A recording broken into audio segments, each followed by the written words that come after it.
SM network प्रस्तुत Ichalkaranji news time 137। नमस्कार, तुम्ही पाहतात SM नेटवर्क प्रस्तुत इचलकरंजी न्यूज टाइम। पाहूया आजच्या ठळक घडामोडी। इचलकरंजी महानगरपालिका निवडणुका जवळ येताच आजी माजी इच्छुक उमेदवार, सामाजिक कार्यकर्ते, युवा नेते सक्रिय। इचलकरंजी महानगरपालिका निवडणुका या वर्षाखेरीस होणार असल्याची जोरदार चर्चा आहे। परिणामी आजी माजी इच्छुक उमेदवार, स्थानिक युवा नेते, सामाजिक कार्यकर्ते आता पुन्हा एकदा सक्रिय होताना दिसत आहेत। काहींनी प्रभागात जाऊन नागरिकांच्या समस्या जाणून त्याचबरोबर त्याचा पाठपुरावा करून थेट रिझल्ट देण्यास सुरुवात केली आहे, तर अनेकांनी थेट फोनवरून नागरिकांची चौकशी करायला सुरुवात केली आहे।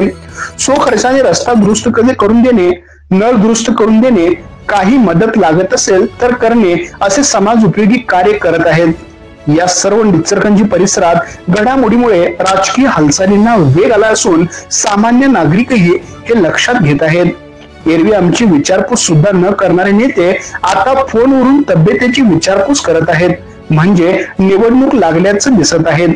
अशा मिश्किली आणि मार्मिक प्रतिक्रिया नागरिकांच्या येत आहेत। कोणी तब्येतीची चौकशी करत आहेत, तर कोणी काही काम असू दे आम्हाला कॉल करा, काय काम आहे का तुमचं, असा प्रश्न विचारून आपली उपस्थिती दाखवत आहेत। काही ठिकाणी तर सामाजिक कार्याच्या नावाखाली छोटे कार्यक्रम देखील आयोजित केले जात आहेत। यामुळे नेत्यांची हे अचानक झालेली जागृती पाहून नागरिकांमध्ये आश्चर्य आणि उपहास दोन्ही आहे। लोकशाहीत निवडणुका महत्वाच्या असल्या तरी नेत्यांनी केवळ निवडणुका आल्या म्हणून नव्हे तर दररोज नागरिकांच्या अडचणीमध्ये सहभागी व्हावं अशी अपेक्षा नागरिक व्यक्त करत आहेत। राजकीय जागृतीच्या काळात मतदारांनीही सुज्ञपणे विचार करून निर्णय घ्यावा असे मत अनेक ज्येष्ठ नागरिकांनी व्यक्त केले आहे। आमच्या प्रतिनिधीसह